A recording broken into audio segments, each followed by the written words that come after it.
Thursday noon. Hold on, I'm having a problem with the TV. I like to have the TV on in the background, but it doesn't seem to be. Started it up late. We do the show every day, Monday through Friday at high noon, 12 p.m. or 12:07 as the case may be on this particular day.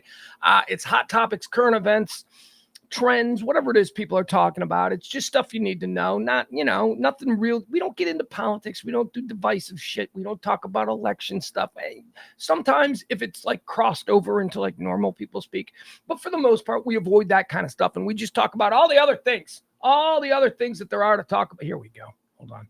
I was just filling time because I know I'm going to be distracted. Folks, I have to tell you, I know I'm getting older, and I know, and part of the the get off my lawn guy, get off my lawn. You know why that guy is that guy? You know what that is? That's just a guy who's seen a lot. And now he's seeing like the get off my lawn guy is worried about what might happen because he's like 80 and he's seen a whole lot of stuff happen. So, a little bit. Now, a guy like me, I'm not 80. And I'm not the get off my lawn guy. But when it comes to like certain aspects of new tech, like for instance, smart TVs, don't even get me started on smart TVs. Yeah, are they cheaper? Yeah.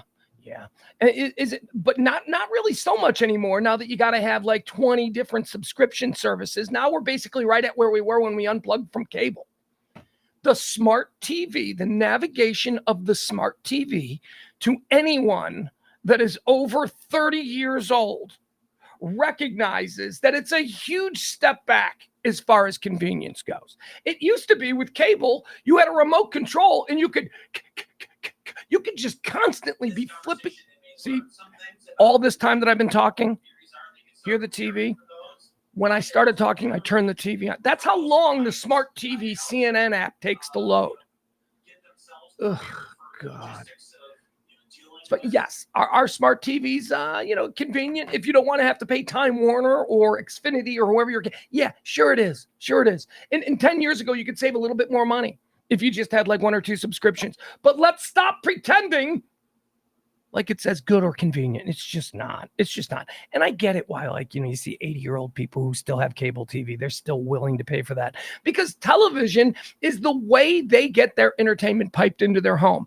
And they don't want to learn a new way of doing it that is even less convenient than the way they already know. So they are willing to just keep it. And you know what? I applaud that. I don't get me wrong. I like my smart TV. I like all sorts of things about it. I like the on-demand. I like the connectivity, the internet. I like that I can go watch YouTube if I want on my TV. It's great. It's wonderful. But the convenience of it sucks. It's like, bong. You hit the button and it goes bong. And then it does nothing for what I know is like 3 seconds, but it feels like minutes. It feels like, what is it doing? And so you hit it again, bong. And all of a sudden you're bong, bong, bong. And then it goes. And it's just reacting to the first bong, and you don't know what all those subsequent bongs are going to do to the process. Probably slow the whole thing down even more, but that's the trouble you've created for yourself. Why? Because you wanted to unplug from cable. I get it. All right, that's enough of my rant. I am completely unplugged from cable, by the way. This is why I'm so familiar with these new hurdles that one must traverse in order to get the entertainment that used to, for a price, that used to come very conveniently into everyone's living room. Now it's buffering. You know what never used to happen with cable TV? In the middle of a show, it didn't just freeze up and go. That never happened with cable TV. Was that worth paying for? I don't know. 10 years in, I'm thinking maybe that was worth paying for. Maybe that was worth paying.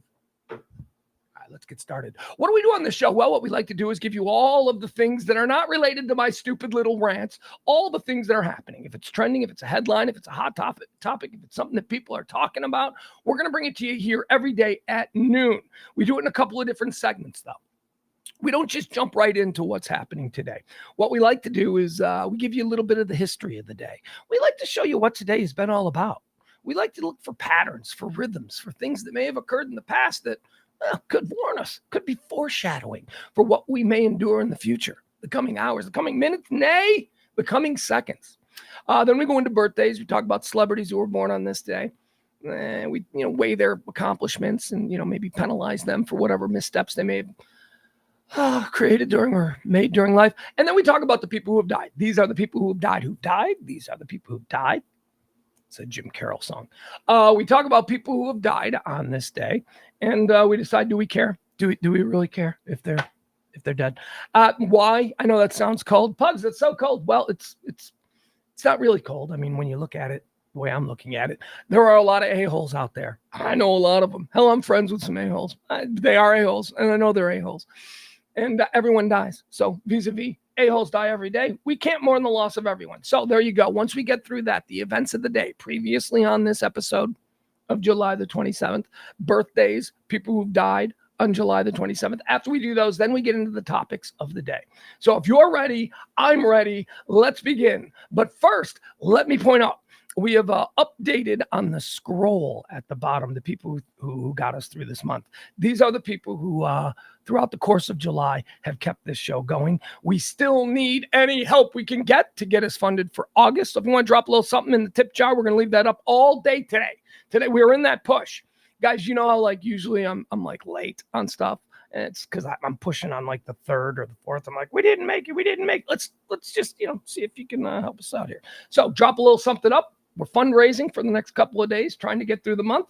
And with that, I'm not going to be a Billy Mays. You got it. I'm not going to push. I'm just going to leave it up. Thank you very sincerely to some of the people that are down there on that scroll, because those people, those names have appeared before.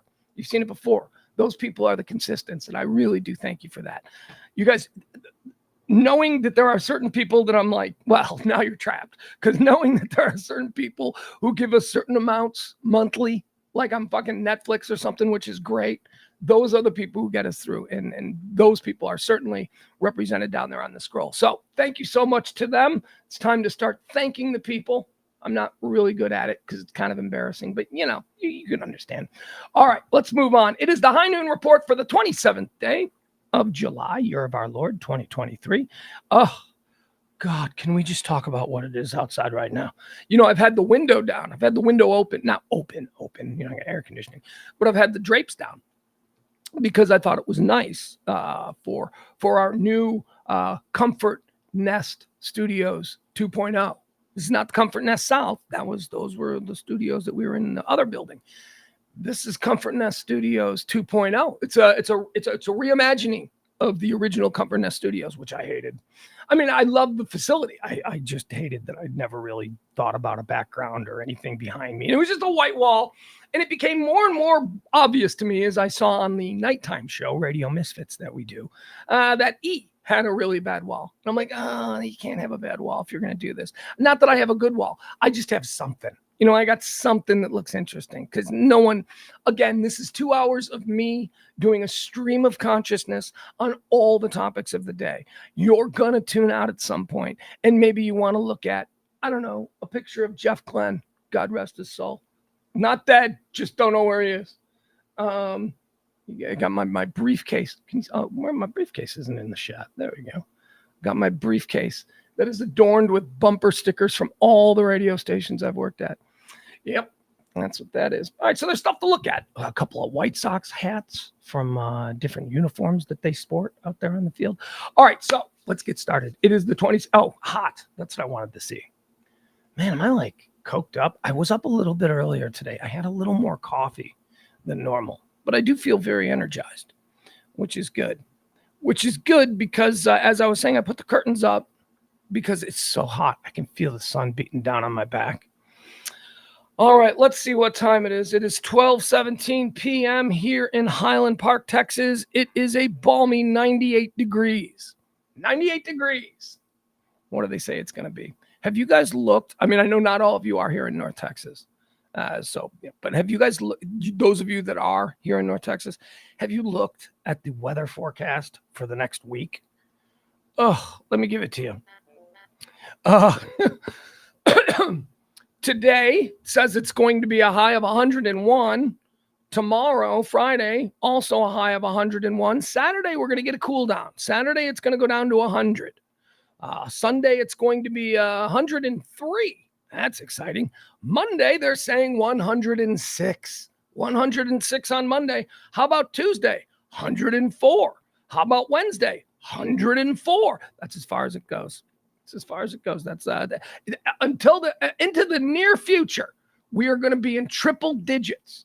But don't worry, because on all of those days, the lows are like 92. So, if you want to cool down at 3 a.m, it'll be like 92 out there. Oh, God, this is nuts. All right, July 27th is the 208th day of this magical year. There are 157 days remaining until the end of the year. Let's get into the part of the show that we like to call Erstwhile on This Day. This is previously on other episodes of July the 27th. On this day in 1789, the first United States federal government agency is founded. Do you know what it is? I didn't know this. The first federal government agency founded here in the United States on this day in 1789, the Department of Foreign Affairs. Ooh, we don't even have that anymore. You know why? Because they changed the name. State Department. There you go. State Department, formed on this day in 1789. On this day in 1890, old crazy Vincent van Gogh, old VVG, if he was alive today, that'd be so cool, right? They call him VVG. VVG was seen walking the red carpet. On this day in 1890, VVG shoots himself. He died a couple of days later. On this day in 1929, the Geneva Convention of 1929, dealing with the treatment of prisoners of war, is signed by 53 nations.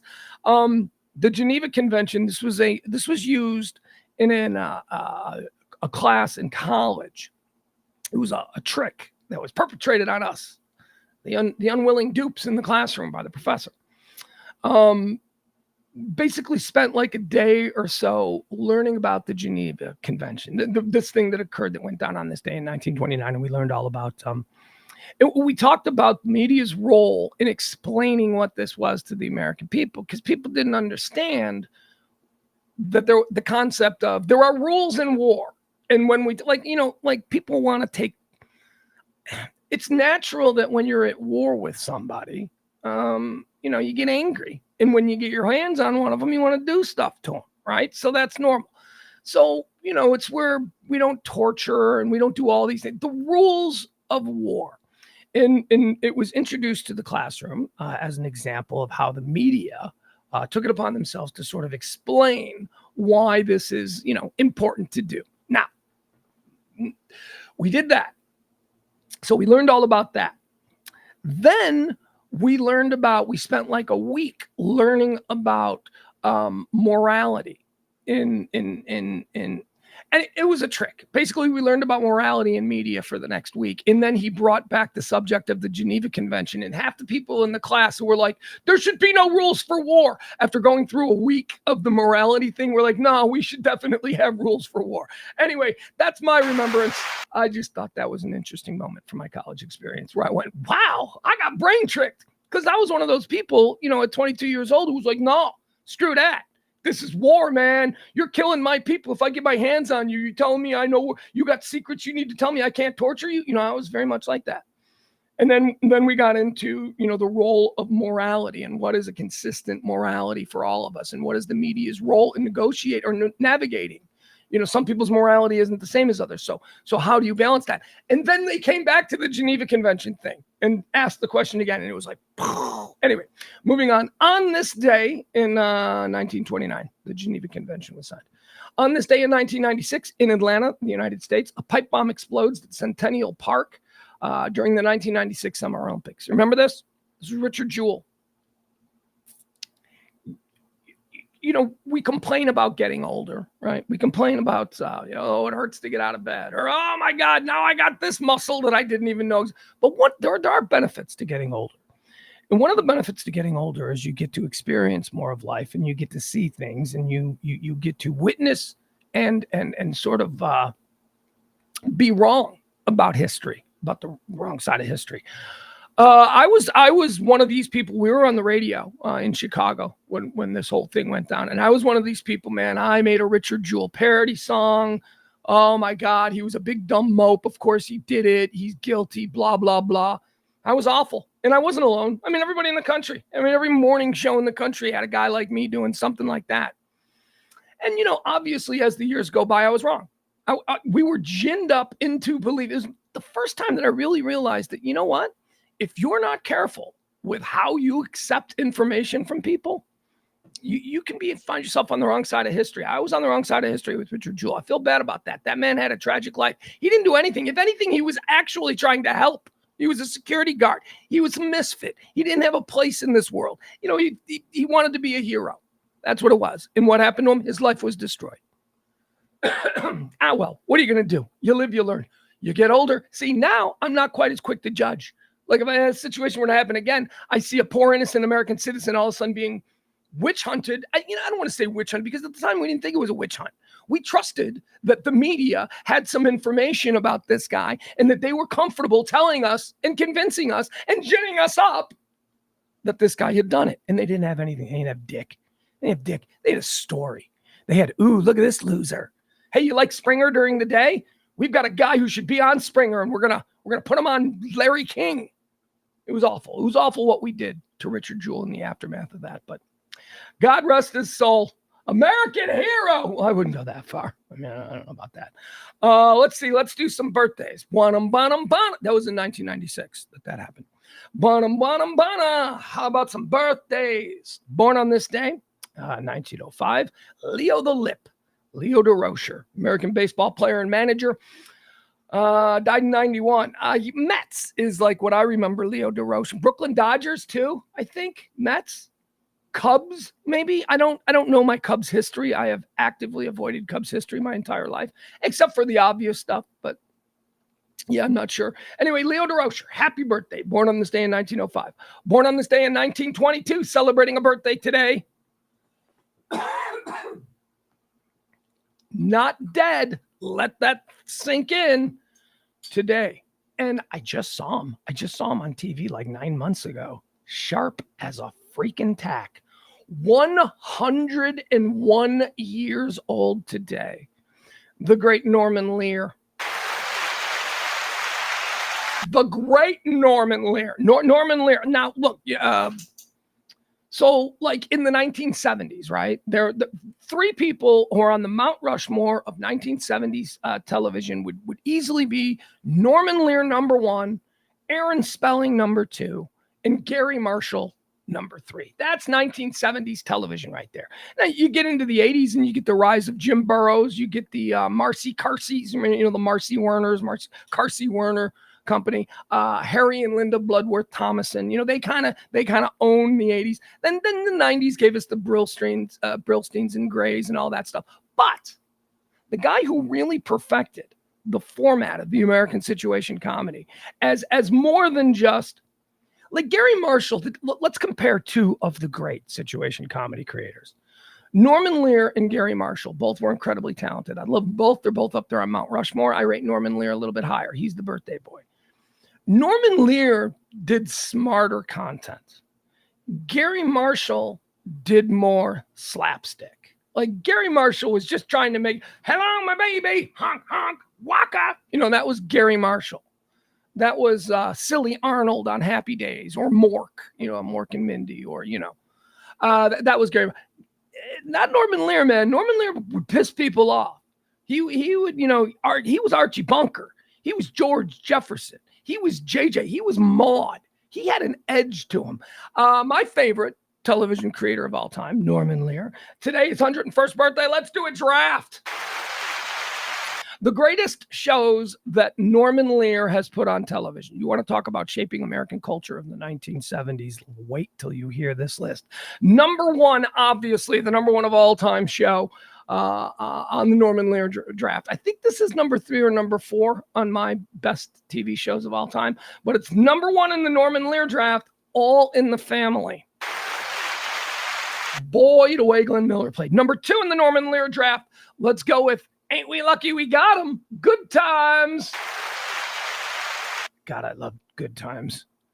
I love Good Times. I loved Good Times. And when Penny, remember Penny, Janet Jackson? It was Janet Jackson's first television role. Penny lived next door. She was an abused child. Oh my God, when Penny had the black eye, I was like 6 years old. And I'm like, who's hitting Penny? It was awful. Oh my God.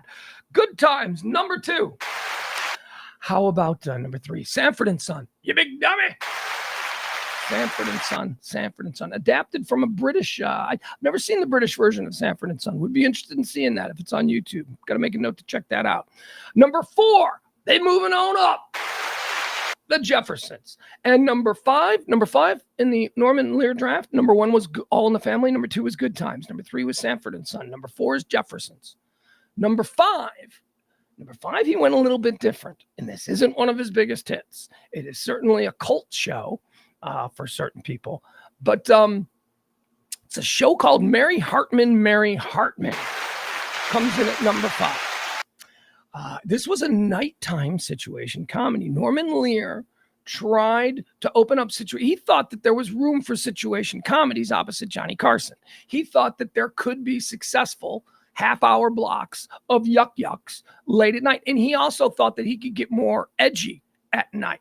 If Norman Lear had if Norman Lear had a show that came on after the 10 o'clock news, sort of a late night half-hour thing, he could probably get a bit more, different than he would do, with maybe All in the Family at 7 p.m. So he created this show called Mary Hartman, Mary Hartman. None of the networks would touch it. So he basically invented syndication. So self-syndication. Norman Lear, one of the biggest names in television, none of the networks would let him do a show late at night. So he created Mary Hartman, Mary Hartman. And he ended up forcing his way into a whole new thing. Syndicated from coast to coast. Was a big hit. It's so weird, man. There was like UFO storylines and Bigfoot abductions. It was crazy. It was balls nuts. Also spun off a couple of other shows that make the list here of undrafted free agents that are coming to camp in the Norman Lear draft. Let's start. All right, here we go. Spinoffs from Mary Hartman, Mary Hartman. A show called Fernwood Tonight, which introduced the world, the greater world, to Fred Willard. Martin Mull and Fred Willard. Fernwood Tonight was a parody talk show. It looked like a talk show. It had opening credits like a talk show, but everybody was a joke. Everybody was a bit, and it started off as the Johnny Carson of the Mary Hartman, Mary Hartman show. Whatever town they lived in Mary Hartman, Mary Hartman, they would all tune in at night to watch this fictional show called Fernwood Tonight, hosted by Martin Mull and sidekicked by Jerry. I just forgot his name. What was it? Jerry. His name was Jerry on the show. Fred Willard. Yeah.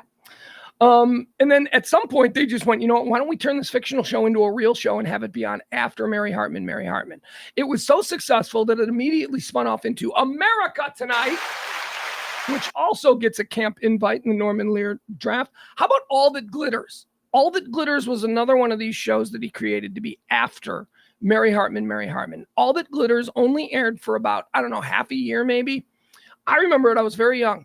All That Glitters was a sitcom, a traditional suburban-based sitcom.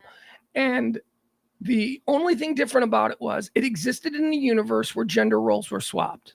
Women were men and men were women. Women were the breadwinners. Men stayed home. It was wild, man. All That Glitters gets a camp invite. How about A Year at the Top? A Year at the Top was another show that only lasted a couple of episodes. It was Norman Lear. A Year at the Top starred Paul Schaefer. Before David Letterman, starred Paul Schaefer and Greg Evigan. This was pre-BJ and the Bear, Greg Evigan. So here was the premise of A Year at the Top. Greg Evigan and Paul Schaefer were a couple of dudes in a rock band, and they were desperate to make it. So they signed their souls away to the devil for 1 year at the top. Sadly, the show didn't even make it about half a season, but A Year at the Top, I remember being a little kid thinking this show is great. A Year at the Top gets another look at camp in the Norman Lear draft. How about Hot L Baltimore? It's another one I remember from being a kid, a Norman Lear show that didn't make it. It was weird. It was about a transient hotel.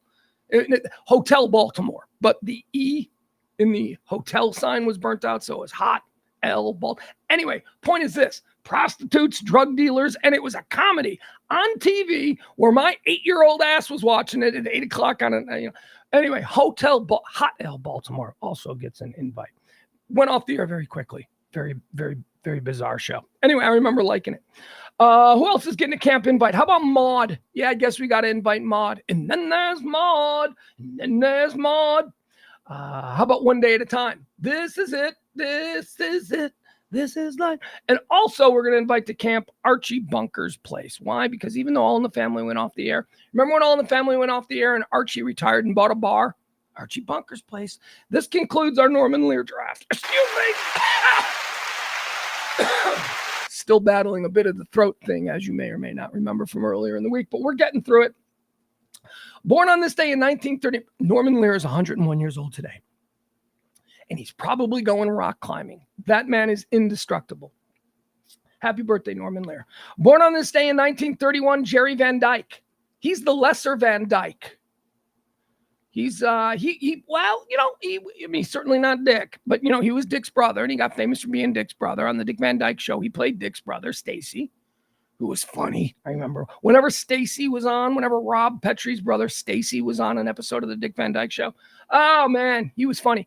And then he didn't really do anything. You didn't really see Jerry Van Dyke anywhere except maybe on Match Game, game shows, stuff like that. And then he got coach. And then he became a big star in the 80s and the 90s. He was, of course, what was it? I can't remember his name, but he was, he was the dumb guy. He was the dumb old assistant coach who was loyal to Craig T. Nelson's Hayden. I don't remember his name. But anyway, there you go. Happy birthday to you, Jerry Van Dyke. Born on this day in 1931. Born on this day in 1964, Rex Brown of Local Heroes Pantera. Born on this day in 1968, Australian actor and producer Julian McMahon. Julian McMahon, I thought was going to be a major star, man. Thought he was going to be a major star. He was in Nip Tuck, Ryan Murphy's first breakthrough television show. It was so good. Nip Tuck was so good. Julian McMahon played. I gotta start watching Nip Tuck again. I think I need to re-binge that. Anyway, he played. He was the star. He was like him and the other doctor were the two stars of the show. And I swear to God, I thought he was going to become a major movie star. And then nothing. No idea what happened to Julian McMahon. He just went bye-bye. Born on this day in 1968. Born on this day in 1969, Triple H, American wrestler and actor. Born on this day in 1970, the Kingslayer, Nikolaj Coster-Waldau, Finnish, Danish actor, Game of Thrones, Kingslayer, Jaime Lannister. Awesome. So good in that role. Does he not speak English? So that's he's a Finnish, Danish actor. See, was he just fake? Because he did good English. He did good English. He did a good, fancy, snobby British royal accent. Okay, born on this day in 1970. How about this one? Here's someone everybody loves. I don't know anybody that doesn't like this lady. I don't know anybody that thinks, oh, I hate her. I mean, not everybody loves her, but there isn't anybody out there that's going to go, I hate Maya Rudolph. Happy birthday! Bobby needs his weed. I loved her, Whitney Houston. Bobby needs his weed. She used to yell. Maya Rudolph, born on this day in 1972. Maya Rudolph, incidentally, born to jazz royalty. That's right. She grew up in the Hollywood Hills, all fancy. Her dad is a very famous jazz composer and musician, and played with all the bigs. But her mom did that song. Forgot her mom's name. I don't know. Her mom's dead, but her mom did that song. Loving you is easy 'cause you're beautiful. Ooh, you know that? Oh my God. Man, no, I can't do that. Anyway, that's her mom, Maya Rudolph, born on this day in 1972. We love her. Born on this day in 1975, Alex Rodriguez. We don't love him. That guy's kind of a D-bag. That's right. Even me, I'm a big baseball head, and I have to tell you that, through 1992, I started doing major market talk radio and having brushes with greatness, if you will. So I've got a list, and it's pretty much stayed static all these years of the professional athletes, like the different groups of athletes, like who the biggest D-bags are. Baseball players are by far the biggest D-bags. I don't know why that is. The absolute worst of the lot is a dominant starting pitcher. A dominant starting pitcher in Major League Baseball is the most cocky, condescending, difficult interview you could do. Followed only by a wide receiver in the NFL. Wide receivers absolutely suck too. But the pecking order has always been like hockey players are the coolest, right? Basketball players are then the second coolest. Football players are oftentimes trouble, and baseball players are the absolute worst. But hockey players are definitely the coolest. Also, MMA guys, very cool. NASCAR guys, super cool. The absolute best of them all, though, I don't consider them sports, pro wrestlers. Pro wrestlers are the nicest guys in the world if you ever get the opportunity to interview one. But yeah, baseball players, they suck. And Alex Rodriguez, celebrating a birthday today, kind of set the record for that. He was kind of like of the modern era. He was like the biggest mopey, kind of working behind the scenes, manipulative. He's trying to fix, don't get me wrong, he's trying to fix his reputation. He's, Baseball Tonight and all that kind of stuff. And he's not terrible. I mean, he was certainly crushed early. I don't find him all that terrible. I mean, he does know baseball. I mean, he does, but he's also full of shit. So the problem is getting to his actual baseball pearls of wisdom. You got to go through all this jive ass douchebag Alex Rodriguez media speak that he obviously went to years of media training before they threw him on TV, because he was not great with the media when he was a player. Anyway, don't like you, Alex Rodriguez. However, separating the art from the artist, undeniable, hell of a ball player. Born on this day in 1975. Born on this day in 1993. How about Jordan Spieth? Some golf. I don't know. I wouldn't even name him, but I just felt like somebody needed to be in there. You couldn't end with Alex Rodriguez, who's like 50 years old. All right, let's go into some people who have died on this day. These are the people who have died. These are the people who have died. A list of people who have passed away on this day, and we decide, do we care? Dead on this day in 1980, Mohammad Reza Pahlavi. Yeah. Mohammad Reza Pahlavi, otherwise known Shah of Iran. Do we care? No, we really don't. Oh, God, this guy. This guy, first of all, the Shah of Iran was not a good man. He was a terrible man. He was a puppet. He was a puppet dictator, royal monarchy. What I say goes. He was not, torture chambers and all that shit. He was a piece of garbage, but he was our piece of garbage. And he was so bad to his people that the Islamic Revolution created a wave in 1980 among students there and here's the problem. Because he was our puppet, they had enough freedom. They were granted freedom to actually stand up and say, we don't want freedom anymore. And that's exactly what Iran did. Iran was given just enough freedom to rise up freely without threat of, being put in, gas chambers or whatever. Because at this point, the Americans were watching. You've got to let these people demonstrate. Well, that monster got out of control. And all of a sudden, they're taking the United States Embassy. The Shah of Iran is on a run for his life. He's got a failing kidney. America's like, we'll take him. And then they take our hostages. And we haven't had a decent relationship with Iran since. Not that we could with that crazy government that they've got there. This weird sort of, it's half normal modern world with a president and elections, but that guy's boss is some creepy old dude living in a cave with a beard. I don't get it.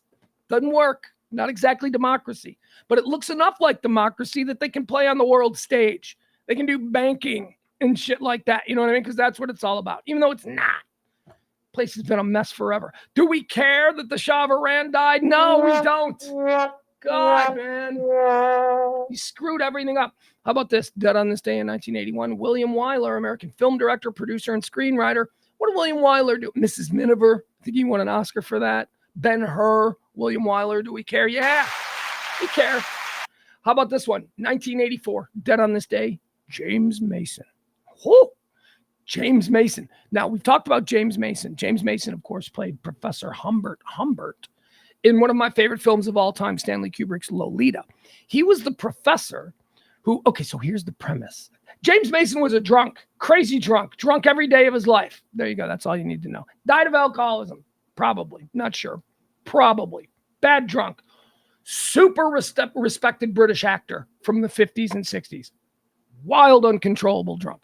So he takes the role in Lolita. And who is he in Lolita? He's Professor Humbert. What he is he's a college professor from New York City who was coming to this small New England town, which is a college town, to give some summer lectures. And he needs a place to stay. So he stays at Shelley Winter's house. Shelley Winters has got a room to board, and she is more than happy to be the respected Professor Humbert. Humbert is coming to our house. Lolita, clean up your mess, Lolita. And she has a daughter named Lolita. Now, Lolita's like 16, played by Sue Lyons. And the whole premise of this thing is that Lolita hates her mom, and that her mom is trying to get Professor Humbert. Her mom wants to marry Professor Humbert because her husband is long gone. And she's a spinster old lady, and she's like, oh, everything's got to be perfect for Mr. Humbert. Oh, he's so charming. She loves him and all that shit. Her daughter, her 16-year-old daughter, Lolita, hates her mom. Blames her mom for dad leaving and all that stuff, even though I think dad died, not sure, whatever. Anyway, Lolita, like many mother-daughter relationships, she doesn't really like mom. She's like, oh, I hate mom. So Lolita decides she's not going to let mom have Professor Humbert. Lolita decides, I'm going to get Professor Humbert Humpert. And oh my God, this dude, this professor, he's just trying to mind his own business. And he's got like this, like young, attractive, it's crazy. It's a movie that'll make you feel awkward. Anyway, James Mason, dead on this day. Do we care? Yeah, we do. I don't care that he drank himself into an early grave. He was Professor Humbert Humpert in Lolita. I just had a little Mitch McConnell there. You see that? I almost called it Louisa. It's Lolita, but I froze up in the middle. I went all McConnell. I went all Kentucky Dumb for a second. All right, let's keep looking. More people who've died on this day. Bob Hope died on this day in 2003. Do we care? Nah, surprisingly, I don't give a shit. Bob Hope. I can't figure this guy out. I've never been able to figure this guy out. Bob Hope is the cornerstone reason why I believe Hollywood is a complete shell game. Why making it, first of all, you got to know people, you got to be connected, you got to come from money, you got to be, that whole thing. First of all, that's how you make it. But the early stars of Hollywood, they were just there. It was like you had directors and people with cameras and they were like, we need to shoot something. And then like Bob Hope would be standing there and they'd go, you're going to be a big star now. And then Bob Hope would be like, I'm a star. I don't know what I do. Was he a comedian? No, not particularly. Was he an actor? Not a good one. I mean, they put him in movies. They put animals in movies back then. So, what are we talking about? Was he an actor? No, not particularly. He was an MC. He was a master of ceremonies. That's what, not an MC like today, not like spitting hot fire. No. He was just a guy who would go up on stage with a microphone and tell the crowd who was waiting patiently to be entertained who the people coming out to entertain them would be. Not him. No, that's not his job. I never understood Bob Hope. And he became a major star. It's like, what do you do? Do we care that he died on this day? No, I'm sorry. I don't. I've never understood him. Look, he's fine. He died one of the wealthiest men in California. He owned more land in California and Nevada than like any other private individual in the world. He's fine. I just reject how he got there. I don't reject it. I accept it. Of course I accept it. But I'm just like jealous. I'm like, you were lucky. You were just there, Bob Hope. You're not good at sings? Nah. Does he dance? Act? That depends. Comedy? Hell no. MC? Yeah, he can read off a card. He can read a name off a card, and he can flirt with hot girls. That was it for Bob Hope. Bob Hope, dead on this day in 2003. Dead on this day in 2010, Jack Tatum. Do we care that he died? Yeah, we do. Who was Jack Tatum? Jack Tatum played for the Oakland Raiders. He was considered a big hitter. He was his book, man. They Call Me the Assassin. One of the earliest books that I read as a teenager. Jack Tatum famously laid the hit on Darryl Stingley of the New England Patriots that paralyzed him. Jack Tatum, in the wake of that, was demonized as a terrible, terrible person.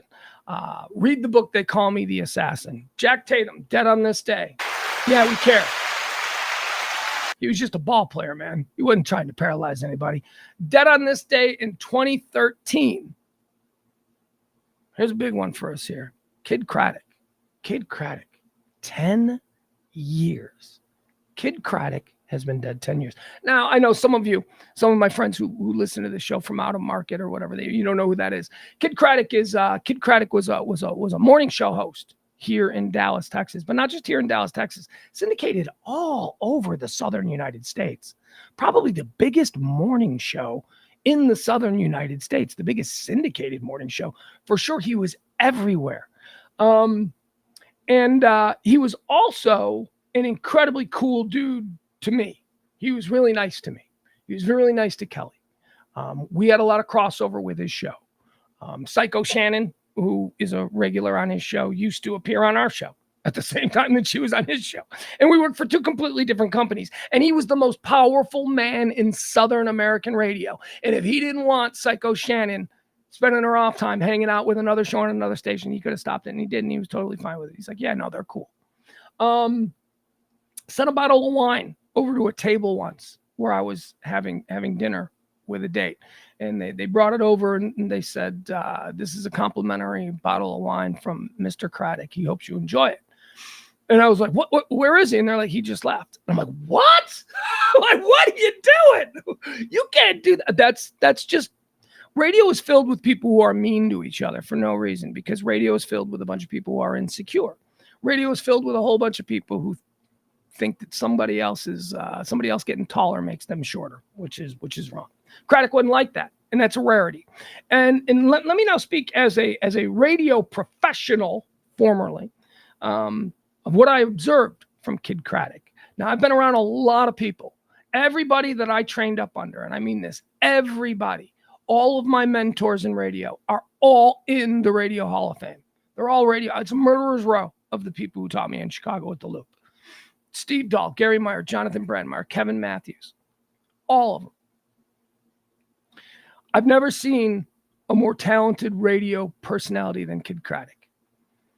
I've seen the host that I worked for, Kevin Matthews, is the biggest creative talent I believe radio has ever seen. He is more creative than anybody else. The way that man's mind works is just truly unique. Steve Dahl and Gary Meyer, they basically created provocative shock team talk back in the mid-1970s when they were teamed up. So they're all great. Jonathan Brandmeier was an absolute god. Until I met Kid Craddock, I thought Jonathan Brandmeier knew how to do radio better and more effectively and to gain success better than anyone else. And then I got to observe Kid Craddock for about a decade, and I was like, Jesus, this guy is always on. So Kid Craddock, dead on this day 10 years ago. Do we care? I do. I absolutely do. Show totally wasn't my thing. Like, I didn't listen to his show. Because I was not in his demo. He was not in his demo. He was the soccer mom and kids going to school and carpool lane show. And he freaking owned that space. Owned it to the tune of millions and millions and millions of dollars a year. Craddock was a well-deserved success. Did it, worked harder than anybody ever saw. Guy was always grinding. Of course he dropped dead. Of course he drops dead at one of his big annual charity things for kids. That's, of course, how Kid Craddock goes. Sneaking away for a smoke, probably. He was a chain smoker. Sneaking away for a smoke. Probably just dropped dead. Just needed a breather. Just needed some sweet nicotine in his lungs in between helping kids who needed help. And that's when the good Lord decided to take it from us. Do we care? Yeah, we care. God bless you, kid. Dead on this day in 2017. Here's a dude. Kid was a dude, but this is a dude. Every once in a while, I like to stop and give a little attention to a dude. Dead on this day in 2017, the great Sam Shepard. The great Sam Shepard. I don't know if most people know. Let me tell you. You can know Sam Shepard. This is why he's a dude. You can know him from any number of different areas. You can know him as an actor. You can know him as a playwright. He's won more Obie Awards than any modern playwright. You might know him as a Pulitzer Prize winner, won a Pulitzer Prize in 1979. You might know him from his many dalliances with Hollywood beauties, but he is probably best known, at least to me, for his portrayal of Brigadier General Chuck Yeager in The Right Stuff. My boy and I, if you were following, you know that he owes me a movie. He owed me a movie for my birthday. That's what I get. That's what I get for my birthday. He's got to watch a movie that I pick, and it's almost always epic. And The Godfather, it's always something epic. So we chose this past weekend The Right Stuff. So we just rewatched The Right Stuff on Saturday night. He liked it. He didn't love it. It didn't change his world the way it changed my world when I saw it. But okay, that's all right. He liked it. And he sat through the whole thing. He was a good sport. It was a wonderful birthday present. I appreciate him giving me that 3-hour and 10-minute block of time to watch a movie that I wanted to watch with him. That was wonderful. Let me just say straight out of the box, Sam Shepard is a world famous and one of the most respected playwrights of ever all time. I mean, that's just who he is. Like I said, more Obie Awards than anybody else. Won a Pulitzer Prize in 1979 for his work on the stage, for his playwright. And then he decided he wanted to be an actor. And what does he do? He slides in to portray the coolest MFer on the planet, Brigadier General Chuck Yeager in The Right Stuff. So he's done a whole bunch of cool things in his life. A lot of interesting stories about Sam Shepard. Very well-respected guy. He's a bit of a Steve McQueen, Chris Christopherson type, a Renaissance man who's got all of this stuff. So let's do a draft. Let's do a Sam Shepard, 5 coolest things that I think Sam Shepard ever pulled off. Here we go. Number 1, played Chuck Yeager.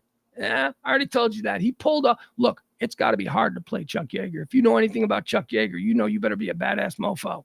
You better be truly ice in your veins, cool, calm, collected. Sam Shepard played Chuck Yeager better than Chuck Yeager. And check this out. Sam Shepard was born on an Air Force base. His dad was a bomber pilot. Perfect. There you go.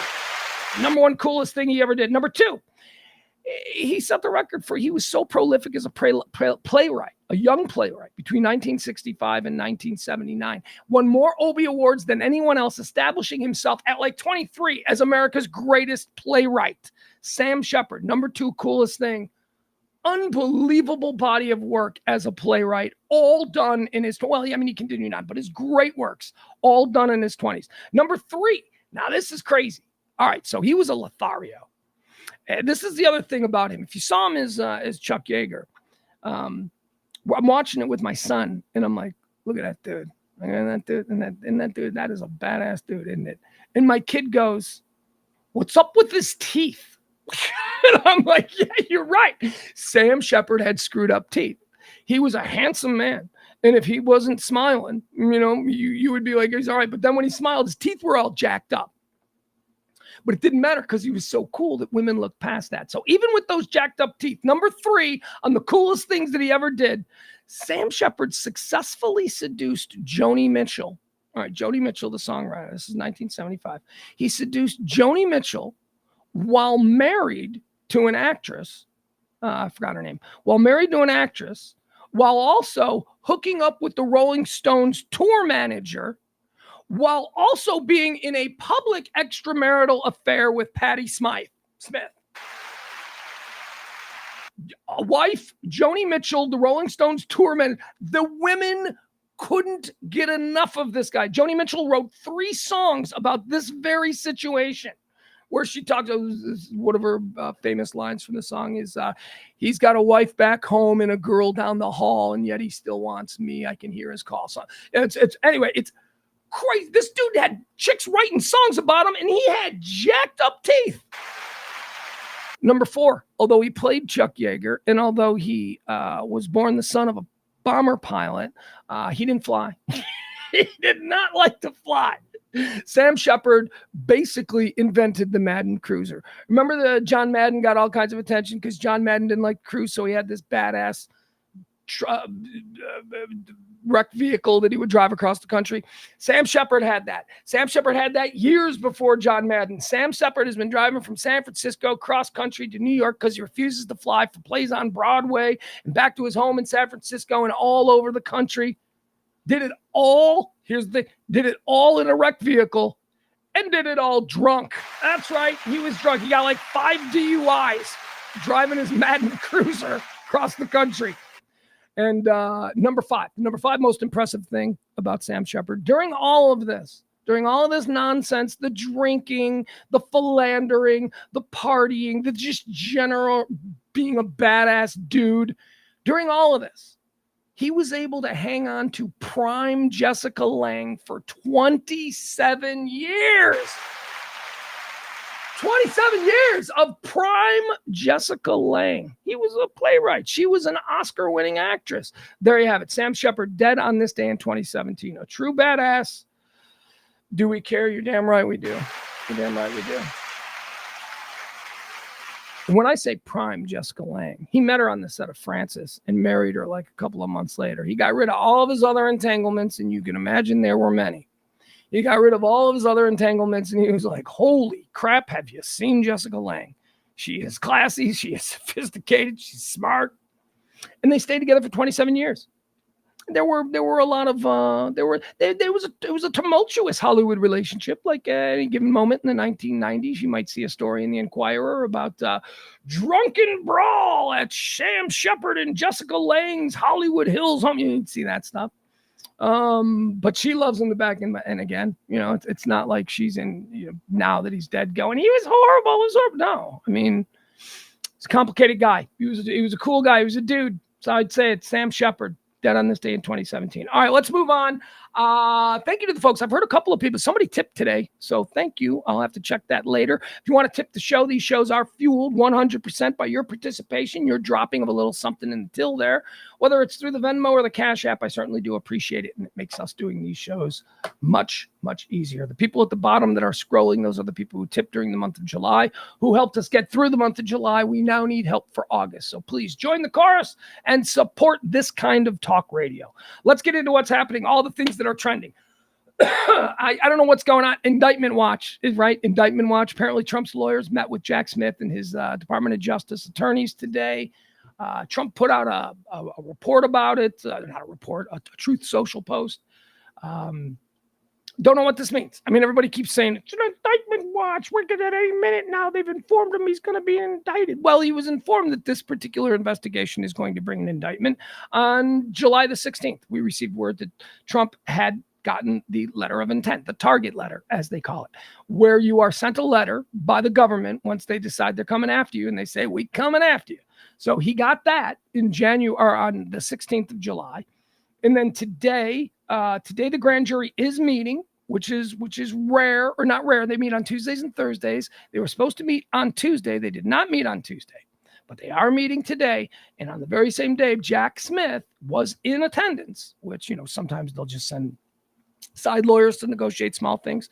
Jack Smith was in attendance when he met with Trump's attorneys this morning there in Washington. So those two things, his attorneys being there and the grand jury taking Tuesday off, maybe here's why. Here's what people are speculating. Hold on. Because they knew what Tuesday was going to be like a perfunctory day, and they didn't need to be there because they knew they were going to vote to indict or not or whatever on Thursday. So that's what's happening today, and we will see how that all turns out. Obviously, we'll break in with any news on that. Stocks are trending, and I don't give a shit about stocks. I say this all the time. I hate these people. Stocks are for rich people. Look, they're for the middle class in so much as we're invested as far as our futures and our retirement. But as far as these guys that are making money in the stock market, that's a rich person's game. Shouldn't affect us, the middle class, and we need to stop being obsessed on the fortunes of rich people, okay? Because that's all the ups and downs of the stock market really affects. Your bonds, your retirements, and all of that stuff, hopefully, you got smart people handling them, and they're not in these derivatives and all of these silly things like they were 20 years ago or 15 years ago, whatever the time is now. But if you were just invested in the stock market to that degree, don't worry about any of this. All of these big stories about the stock market's tanking or the stock market's booming, it only affects rich people. And I hate these stories. So what we're getting today is stocks are booming. Oh, Biden's plan is working. That's what you're getting. Ignore all that. The president has nothing to do with Wall Street. They'll tell you that he does, but he doesn't. You know why? Because the president changes every 4 years. You think Wall Street, which needs to have consistency in order for these guys to all be billionaires, are going to be willing to create a system that could be thrown into flux every 4 years? No. President of the United States has a very difficult time making any kind of impactful change as it pertains to Wall Street, which is why I always cringe when these people campaign on, I'm going to go after them. No, you're not. You're not, because everything they're doing is technically legal because you were along for the ride when they were made laws. Because, I don't know, somebody's campaign got dropped a little something. You know what I mean? This is what it's about. Nothing is done in our best interest. So stop ignoring the fact 13 straight days of rising for the stock market. Hell, that's the greatest the stock market has been since the 1970s. Stop it. Stop it. Gas is $3.40. I got gas the other day. Stop talking to me about the stock market. Talk to me about what we, the people, actually need, which is reasonable gas prices, reasonable energy prices, and milk to be less than $4 a gallon. That's what we need. Can you do that? Can you deliver that? Because all this bullshit about how you fix the stock market really doesn't affect us. I know it affects the people who write checks to your campaigns. I know we don't do that. All we can do is give you our vote. But you know what?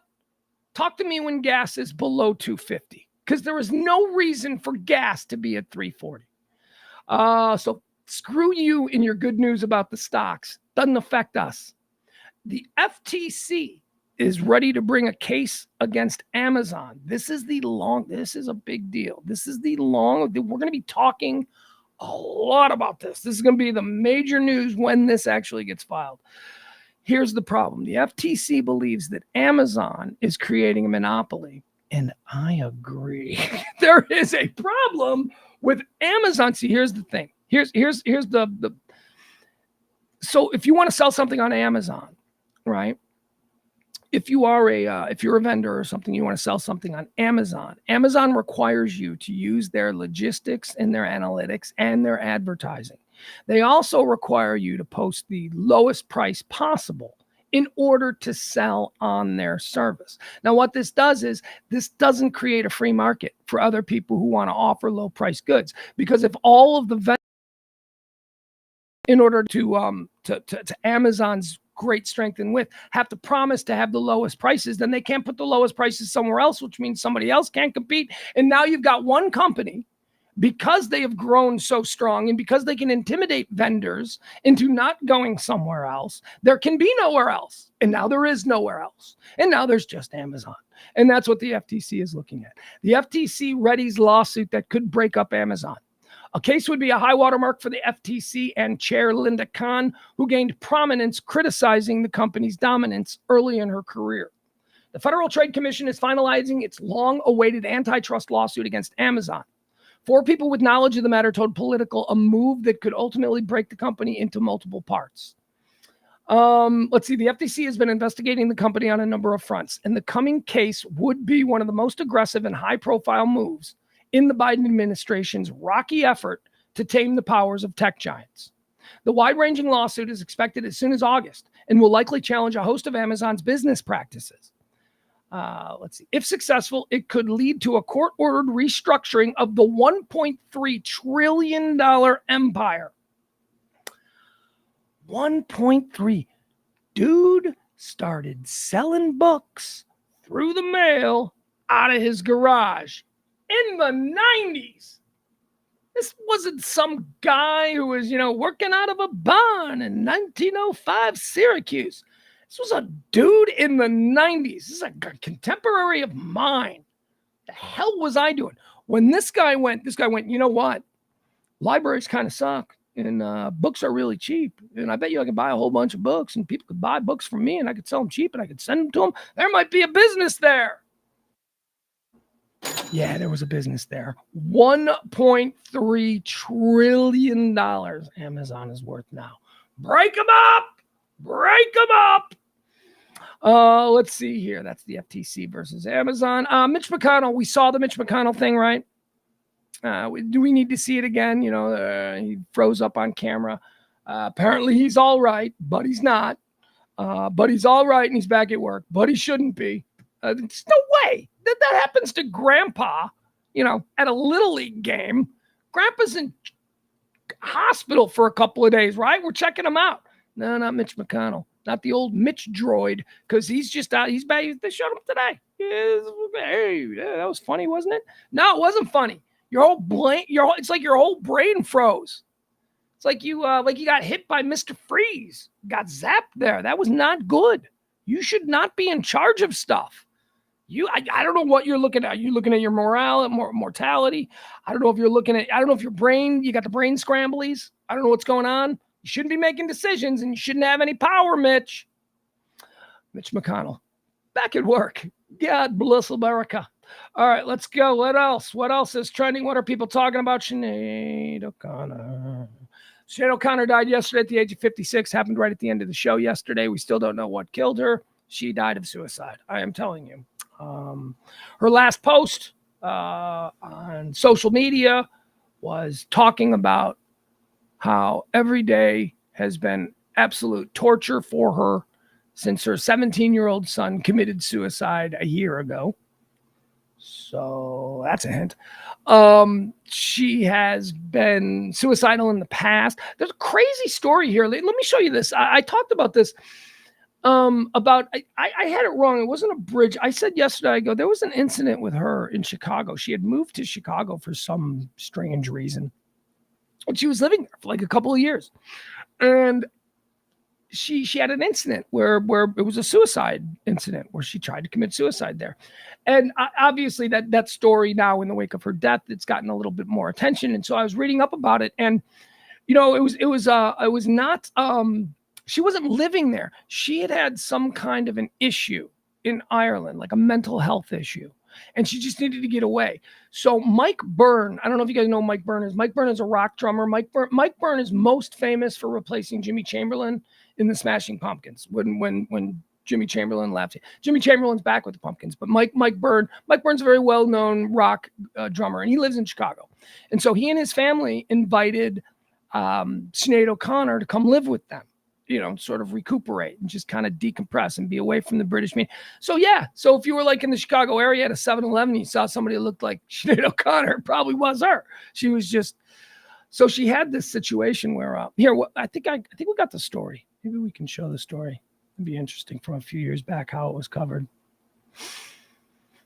Yeah.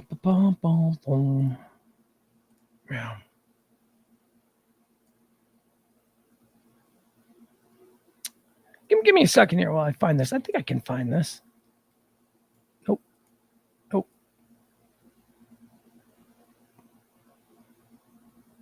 Yeah, here we go. Okay. So let's this is such a strange story. All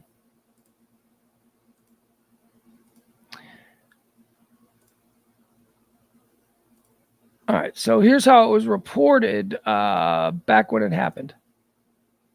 We're gonna get an ad. Oh my God! No way!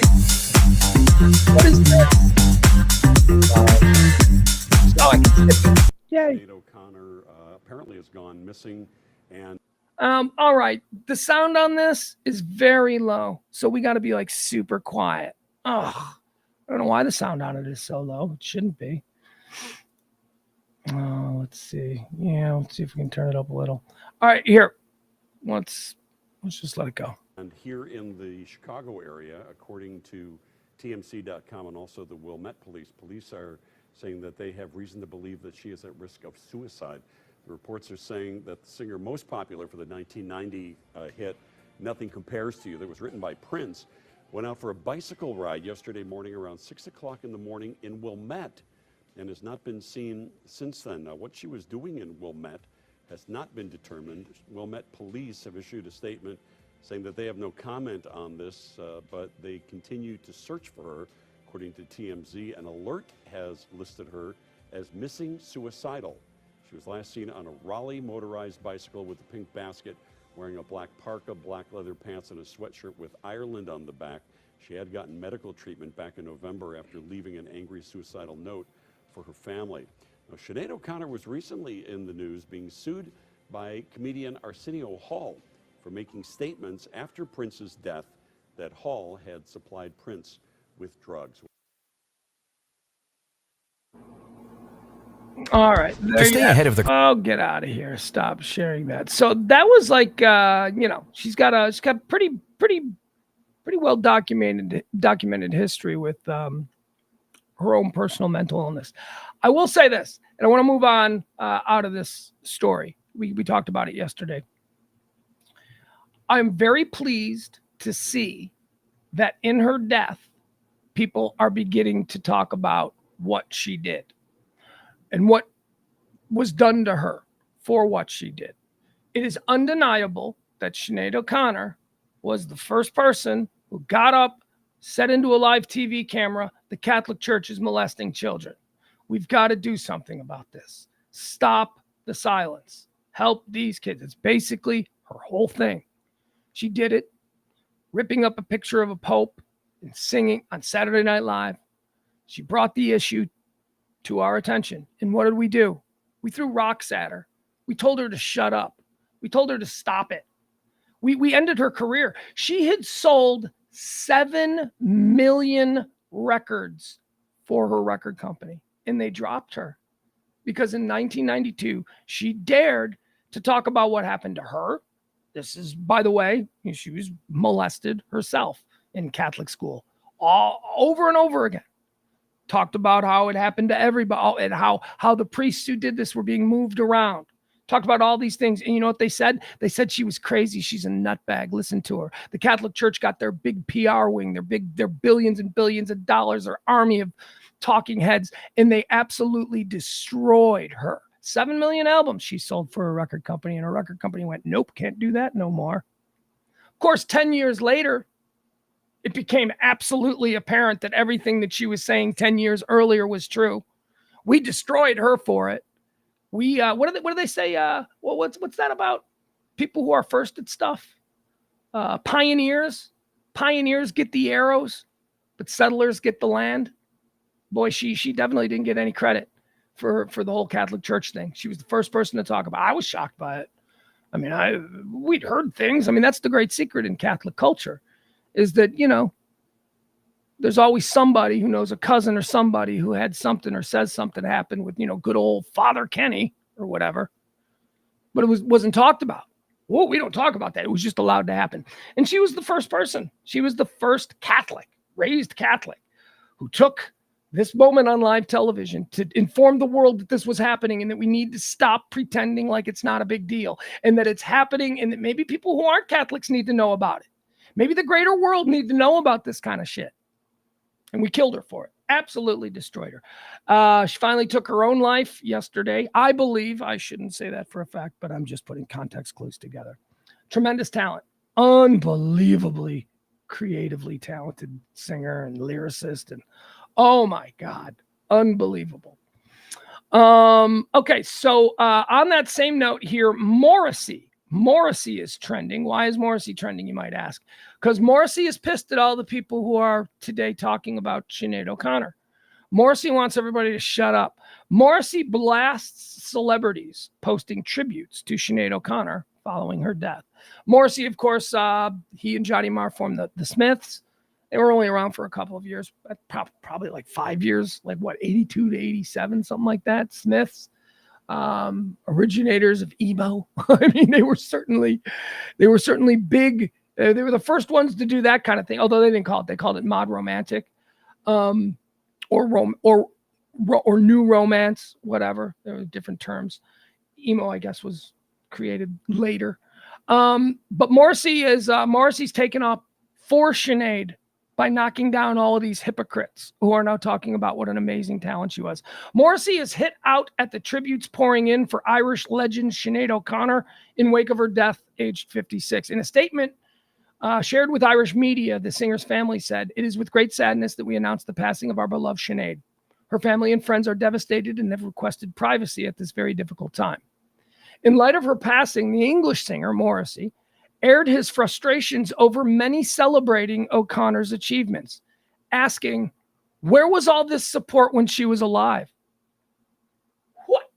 I think Morrissey's a prick. I've thought Morrissey's a prick for 40 years, but he's absolutely right. And I'm glad that he's willing to come out and start saying this. I'm glad more people are saying, he's not the only one saying this. Where were all of you people? You made Sinead O'Connor a punchline in 2000. You made her a punchline because she put her career on the line for kids.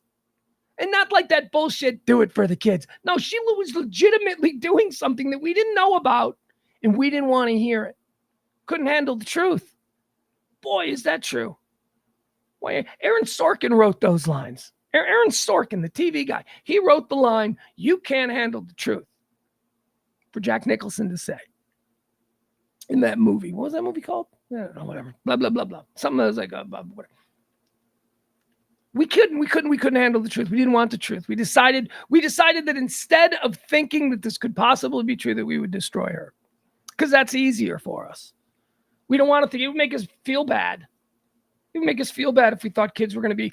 How many other kids, how many new priests were moved around between like 1990 and the year 2000? When it finally broke on a global scale, where people finally started going, hey, by the way, did you guys know that priests have been molesting students and children for years and years, and all the church is doing about it is just moving them to different parishes? Did you guys know about this? And then some people were like, yeah, I think I heard something. Wasn't there a Saturday Night Live bit about that? No, you destroyed a woman's life because she was the one who came out with it first. In a statement shared with Irish media, in light of her passing, Morrissey is angry, wondering where the support for her was in life. The 64-year-old Morrissey wrote, she was dropped by her record label after selling 7 million albums. That's what I said. She was dropped by her label after selling 7 million albums for them. She became crazed, yes. but uninteresting? Never. She did nothing wrong. And that's absolutely the truth about her. She had proud vulnerability, Morrissey writes. And there is a certain music industry hatred for singers who don't fit in. This I know only too well, he says about himself, which is true. And they are never praised until death, when finally they can't answer back. Taking aim at fellow musicians and celebrities directly, he continued, "You praise her now only because it's too late. You hadn't the guts to support her when she was alive and when she was looking for you to help her." The Smiths frontman also compared O'Connor to some of the biggest names in the entertainment industry who died well before their time, writing, "Why is anybody surprised that Sinead O'Connor is dead?" Okay, so there you go. Morrissey taking up for her. It's right. It's really when we think about what we feel about Sinead O'Connor, there should be some guilt, especially now that we have to consider it as a whole. We have to consider that the reason what didn't you like? Because she shaved her head. Personally, I thought that was pretty badass. She shaved her head because her record company was going to try and make her a Pop-Tart. And she said, nope, not going to do that. Showed up to the photo shoot. She saw the outfits they had for her. They saw how they wanted to do her hair. She showed up for the photo shoot with a shaved head. Record company shit. But guess what? She had the goods. She had the song. She had the voice. So they went with it. And she forced them to market her as the artist she wanted to be. That's balls. That is balls. That is principles. That is somebody who is married to the concept of who she is as an artist and what she wants to put out there. Good for her. Yeah. Anyway, she was real. She was legit. Crazy. She had serious mental problems. She suffered a lot of trauma as a kid. She went through some bad stuff, some real bad stuff. But, she didn't deserve what happened to her. That's for sure. All right, let's talk about this. Now I'm going to do a segment here. I'm going to reclaim some ground that I feel has been stolen from me. Although I gave the ground away. My buddy James Parker, of course, does a fantastic podcast. One of the best you can listen to. It's called Florida Stories. Find it wherever podcasts are on sale. Well, I don't know, whatever. It's free. I didn't mean to suggest that you pay for it. It's free. Florida Stories, James Parker. You can find it everywhere. But, years ago, I used to do a segment, my partner and I, Kelly, starting in the 1990s called Floridians, where it was, the same thing. We find a story. So I've got a story here, a Florida man, if you will. This is a real Floridian. So I wanted to talk about this because it's kind of, it's kind of ridiculous. Here we go. Let's see this. Homeowner jailed for spraying passing woman in the face with a water hose. Florida cops say a trespassing dispute at a Florida golf course community landed one homeowner in jail after he sprayed a passing woman in the face with his garden hose. So here's what happened. This is why I'm going to spend a lot of time in this story. But this is an old man in one of them old people retirement communities. And this is a woman. That's all they said. She's a woman, and they didn't give us any colors or anything. But I'm pretty sure I've got an idea of what colors these people were. Just context clues. Apparently, she had pulled over. She had pulled over on the side of the road in front of his house. I don't know if she was texting or whatever, but he didn't like it. He thought she was on her property line, so he started screaming at her. So she got out of her car. She's like, "What are you talking about?" And this crazy old man sprays her in the face with a hose. And then starts moving towards her. So she, because she is a law-abiding citizen here in the United States and has a right to the Second Amendment, she shows her gun. She flashes her gun. She's like, "You stop chasing me with that hose. Get back. I feel threatened." And he's like, "You own my property," and all this kind of stuff. So then the old man runs back inside. They call police. They call police because this crazy woman is on my property waving a gun. That's what they told the police. That's what the police story was. Crazy woman, help. We're these scared old people. And there's a crazy woman, probably of color. I don't know. There's a crazy woman on our front line. Old white people aren't afraid of white women. They're not. Old white people are afraid of black women. So I'm just going with it. But anyway, so they call the police. Crazy woman waving a gun around on their front yard. Police get here quick. Police show up and they see her. She's just sitting there. She's all calm. And then the old people come out and they're all nuts. And the cop, long story short, this dude went to jail. She was totally within her rights. He didn't know where his property line ended. And he went to jail for assault. I love that story. I love that Florida man story. I love it. I love it when Karen, I hate the Karens. I hate the old man on the front yard. I started the show out talking about how we're all getting older. We don't all have to be the old man on the front yard. That's what this idiot was. This idiot just spraying a hose at someone. You think you can just spray your hose in someone's face? That's assault. All right, moving on. What else do we have? That's my Floridian for the day. Maybe every now and again I'll do a Floridian segment because I started doing that segment with my partner, Kelly, co-creator of the segment. Now James is making millions of dollars off his Florida Stories podcast. I don't think I'm just going to sit on the sidelines and not get involved. Let's see. What else do we have here? How about this? You want to talk about principles? I talk a lot about principles. A lot of the reasons that I'm a massive loser is because I have this insane dedication to my principles that I need to get over. I'm really working on it, but unfortunately, that's not as easy as you might think when you were raised by someone the caliber that I was. So it's difficult to reject the decency and the moral base and all these things that I have. But every now and again, I get inspired. I get inspired that, you know what? Look at this. Look at this. We talk on this show a lot. I talk a lot about money and greed and, people's, I got to have this and I got to have that. And I talk a lot about, no, man, we need to stop thinking about that. We need to start thinking about it in what's your bag. You need to get your bag. That's all. You don't need to have all the money in the world. You don't need to compete with Elon Musk. You need to just get enough so that you can live the life that you want for you and yours. That's it. That's your bag, whatever your bag is. Now, a lot of times when people get their bag, they keep grinding and it drives them nuts and they drop dead of a heart attack at 56, whatever. That's greed. Okay. I'm just saying I am the sort of person that doesn't need that. I just need my bag. I need to be happy. I know what I need. I know exactly what my dream scenario would be for the next 50 years of my life, should I be so lucky. Here's another guy who does. Here's another guy who did something on principle here that is absolutely staggeringly cool to me. Kylian Mbappe. Kylian Mbappe is a soccer player, football player, international, one of the greatest in the world, plays for Paris Saint-Germain. He's on the move. He's moving around. Now, if you remember a month or so back, couple of months now at this point, wasn't it? Lionel Messi was offered a ridiculous amount of money to go play in Saudi Arabia, and he turned it down and instead decided he wanted to go and be sort of the face of American soccer. So he signed with Inter Milan there or Inter Miami down there in Florida, and it looks like just in 2 months, what he has done for that league and that league's profile is certainly worth it monetarily and all that kind of stuff. So Lionel Messi's fine. So Saudi, they turned their looks, they turned their eyes to away from Messi, and they started looking at Mbappe.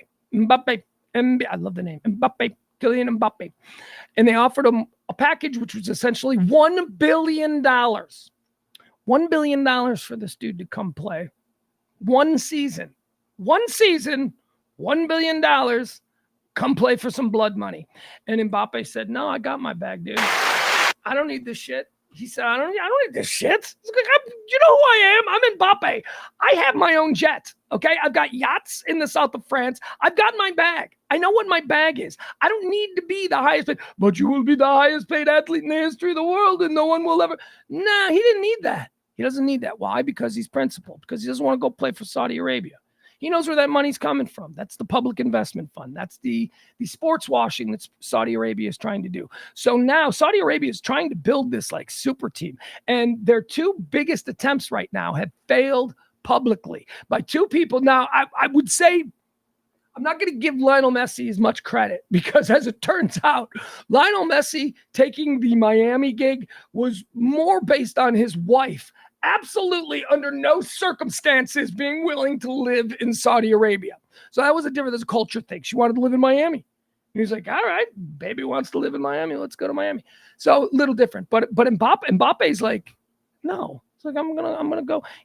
There's somebody, who's he signing with? There's some other big team that they think that he's gonna sign with anyway for significantly less money. But that's okay. He doesn't care. Because he's already got his bag. He already knows that his great-great-great-grandson is going to go to college for free. He already knows that. He's got generational wealth for the next 4 or 5 lines of Mbappe's to live exceedingly well. Not just get by, No, his family name, they are fine because of what he's accomplished already. He doesn't need to do it. So congratulations to Mbappe. That's a dude with principles. He's got his bag. He knows what being rich is all about. He's already rich. He doesn't need to play that billionaire's game. He's going to be a billionaire himself anyway if he isn't already. Good job, Mbappe. I like that. What can you buy? So now he's going to have, so I think they said that he was already worth like $750 million on his own. So he takes the deal. Now he's worth $1.7 billion. He's a young athlete. He's 28 years old or something like that. What do you think he thinks he can buy for 1.7 that he can't? Bottle service is only so expensive. You know what I mean? The sports cars, he can buy the most expensive sports cars. There are no houses that cost $1 billion. And if there are, they're wildly overpriced and no normal person would buy it. What I'm saying is, can live pretty damn well at 750 without having to be the guy that took the Saudi blood money. And that's kind of what he saw. So good for him. X, the new Twitter. They're completely rebranded now. Elon Musk has acquired the @X name from apparently somebody on Twitter in Twitter's past had @X as their like email address. And I guess Musk just stole it from them. I don't know. It's a developing story. Some Chinese guy had his Twitter account. His Twitter handle was @X, and Elon Musk wanted it. So apparently the dude woke up and he didn't have it anymore. But they made it up to him.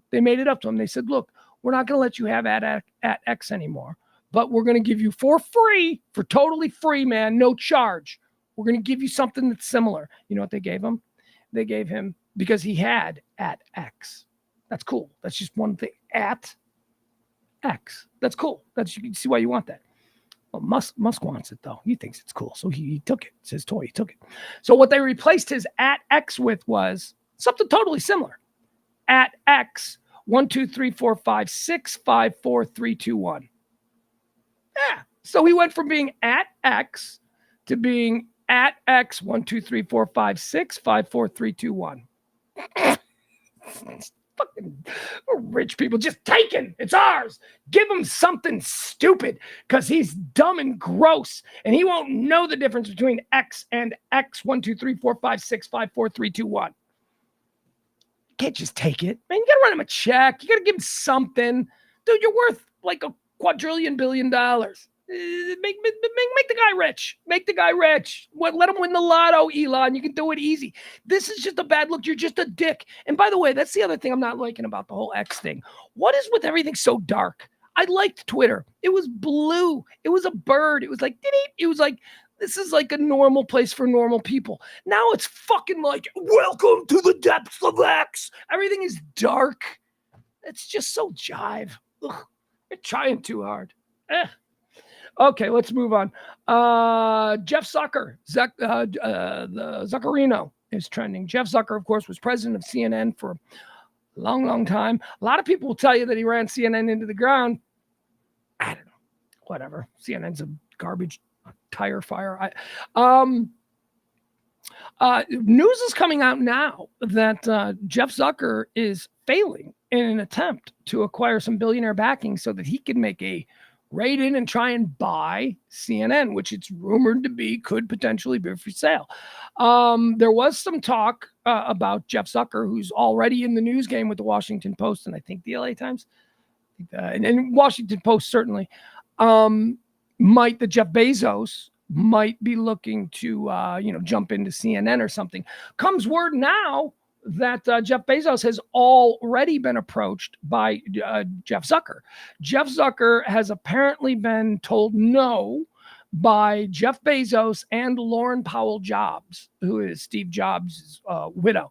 Zucker went to both Bezos and Lauren Powell Jobs and said, look, give me all the money to buy CNN and we'll change the way the world is. And they both said no. So, better luck next time, old Zuck.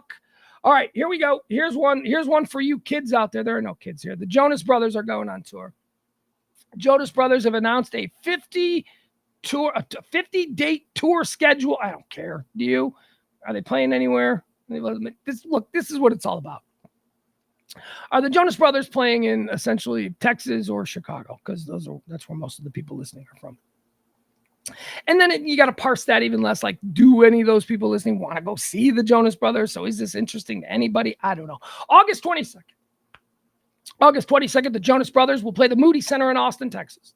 Followed by Monday, October 20, October. Sunday, October 22nd, Austin, Texas at the Moody Theater, Jonas Brothers. Monday, August 23rd, Toyota Center, Houston, Texas, Jonas Brothers. No Dallas show. They are not coming to Dallas. There is no Dallas show announced here. They're going to Nampa, Idaho, and they ain't coming to Dallas. Isn't Dallas their hometown? Aren't they from here? Aren't the Jonas Brothers from here? What the hell? They're not. Yeah, and they're not playing Chicago either. Jesus, they are playing a lot of places though. Holy cow! Barcelona, Hamburg, Copenhagen, Oslo, Melbourne, Sydney, Auckland, Brooklyn, Newark, Washington, Albany, Montreal, Ottawa, Buffalo, Grand Rapids, Milwaukee, St. Paul, Minnesota, Grand Forks, North Dakota, Winnipeg, Manitoba, Edmonton, Vancouver. They are not playing Dallas or Chicago. They are playing everywhere else. So there you go. Big wasted time for us with the Jonas Brothers stuff. Guys, a little bit early today. That's it. We're done. We got nothing else. All right. Let's see. Let's jump into Twitter and see if there's anything new that we got today. Anything happening since we signed? Oh, Twitter. I'm still calling it Twitter. Yeah, I'm still calling it Twitter. Give me a call it X. What's the matter with you, dude? Not looking good. August 30th, Jonas Brothers are playing. Oh, okay. So that must be on the earlier tour. Okay, so they are coming through here. This must be the additional dates. That's probably why they don't have Dallas, because they've probably already played Dallas. Thank you, April. April, our chat room producer. I always appreciate that. Let's see here. A lot of baseball trades going on. Coming down to the wire. Also, camp signings. A lot of sports movement. A lot of sports stuff. Never mind. I'm not going to do it. Not going to do it. Guys, I think that's it. I think we're going to run a little bit short today. I'm sorry, which is sort of by design because I do have stuff I have to do this afternoon. So I appreciate you. Appreciate you hanging out today. We'll be back tomorrow with more headlines. This is High Noon, the High Noon Report. I do it every day, Monday through Friday, 12 p.m. Central Standard Time. Goes typically about 2 hours, although today we're going to come in a little bit short. Sorry about that. Just ran out of stuff to talk about. It is the dog days of summer after all. Let's see what else. Tip the show if you can. Thank you to anybody that did. I heard the tip thing go off at least once. So thank you so much. This show runs on your gratuities. A little something in the Venmo, a little something in the Cash App goes a very long way to keeping us doing these shows well into August. We've got July accounted for. Now we've got to get August paid for. So help us out if you can, so that we can continue producing these shows. Tonight, see you tonight, Radio Misfits. Me, James Parker, and E. The Radio Misfits show airs every Monday through Thursday at 9 p.m. Central Time. Anything else? It's so hot. Oh my God. I wonder what the temperature is now. Let's see. It's understood. 99 now. Was it over that or under that? Was it when I first said, what was it when I first started? 99 isn't bad. Remember I read the whole list where it said it's not going to be under 100 for the next week. Well, it's under 100 right now. I hate the weather. Oh, it's such a scam. All right, guys, we'll talk to you tomorrow at noon. And again, I'm sorry, we'll talk to you tonight, a couple hours. 9 o'clock for the Radio Misfits. Bye, everybody.